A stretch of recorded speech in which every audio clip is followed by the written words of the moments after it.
Hello and welcome to my channel. Here I review new movies and television shows, and today I'm going over The Munsters. Released in 2022, it's a reimagining of the classic television show. It's written and directed by Rob Zombie and stars Cassandra Peterson, Richard Brake, and Sherry Moon Zombie. Let's start with a basic summary of the plot. The ingenious mad scientist, Dr. Wolfgang, and his henchmen set out to create a monster. By gathering body parts from the local graveyards and sewing them together, they create a literal exquisite corpse. One dark and stormy night, they harness the storm's lightning, using rods, and direct the electricity into the corpse. It roars to life and Herman Munster is born. Armed with an awful sense of humor and blessed with a zest for life, he heads out to achieve his dreams of being famous and meeting his soulmate. It sounds simple, but the movie goes in so many directions afterward that this only covers a very small portion of the film. Let's start off with the good parts. The soundtrack is fantastic. Each moment of this movie is underscored by amazing tracks. It really helps bring the atmosphere to life, and each character having their own theme helps make them more memorable. The film has a huge variety of genres and the music is used in a myriad of ways. The visuals are also well done. The costumes and sets are high quality recreations of the original series, and the film has a grandiose appearance. Each monster has a unique style, but all of them are a ghoulish delight. From the Wolfman to the newswoman, everyone is fabulous to look at. Now we move on to the film's problems. Its writing and acting. We'll start with the acting because I think it's a more forgivable flaw. Everyone in this film is overacting to an insane degree. The cast overemphasizes their speech patterns and movements. Each line is delivered in the most dramatic way possible, and the emotions tend to feel cartoonish and excessive. This is a very deliberate choice by the director, Rob Zombie, and I wouldn't blame the actors for it. He's directed them to act this way, and while it might work on really young children, it's one of the most annoying movie mistakes I see films make. You can always tell someone's acting when they use this style, and it cheapens every single part of the story. They don't get emotions right,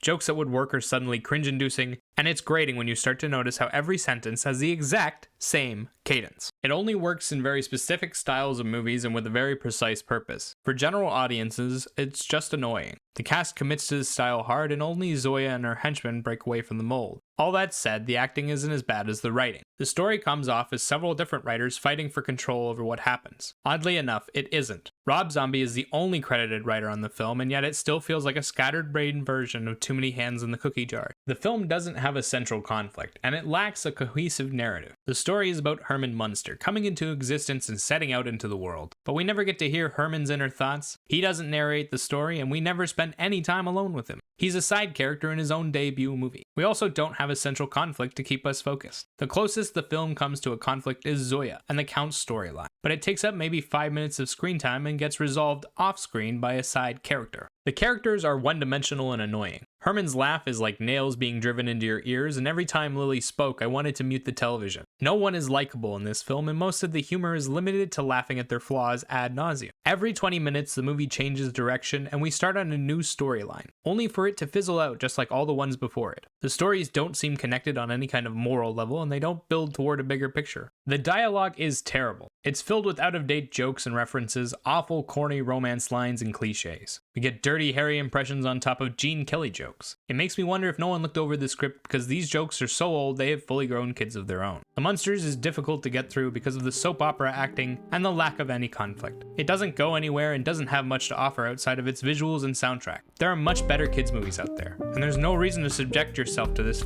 4 out of 10.